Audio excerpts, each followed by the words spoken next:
করব। ছোলাটা সিদ্ধ করে রেখেছি, পটল আলু দেবো, আর মশলা দেবো অল্প একটু আদা দিয়েছি, রসুন দিয়েছি, 3-4টে কাঁচা লঙ্কা পাকা লঙ্কা দিয়েছি, আর জিরে আর ধনে, এটা মশলা। তেল দিলাম, এবার আলু পটল কটা ভেজে নেব,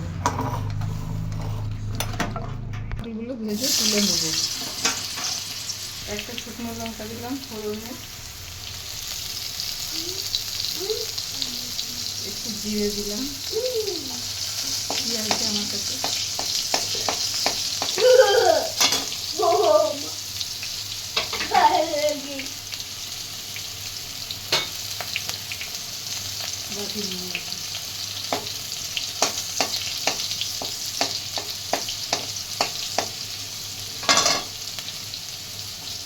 একটু পেঁয়াজ দিলাম, পেঁয়াজটা ভাজবো বলে সবজিগুলো এপাশ ওপাশ করে নিয়েছি, একটু লাল লাল হয়ে পেঁয়াজটা।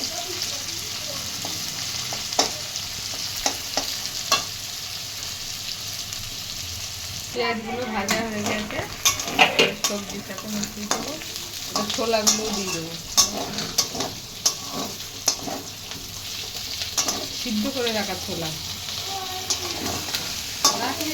মশলাটা দিয়ে দিলাম, ভালো করে কষিয়ে নেব, লবণ দিলাম, হলুদ দিলাম, একটু চিনি দিলাম, এবার মিক্সারে বাকিটা দিয়ে জল দেবো, দিয়ে একটু ভালো করে কষিয়ে নেব।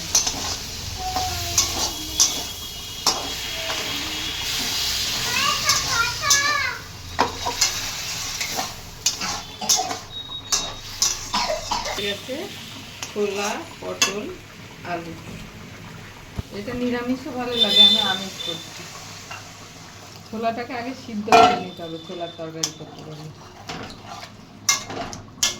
সিদ্ধ না হলে দেরি হয়, একটু সিদ্ধ করে নিলি তরকারির কালারটা ঠিকঠাক থাকবে, আর না হলে তরকারি কালো হয়ে যাবে। তাই ঠিক আছে, একটু গরম মশলার গুঁড়ি দিয়ে দিলাম, একটু শাহি গরম মশলার গুঁড়ো দিয়ে দিলাম,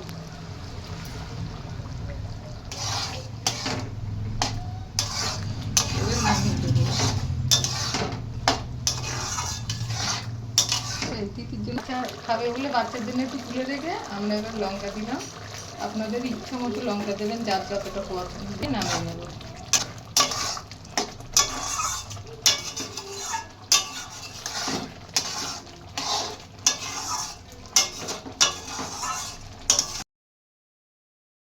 আছে আলু পটল ছোলার তরকারি।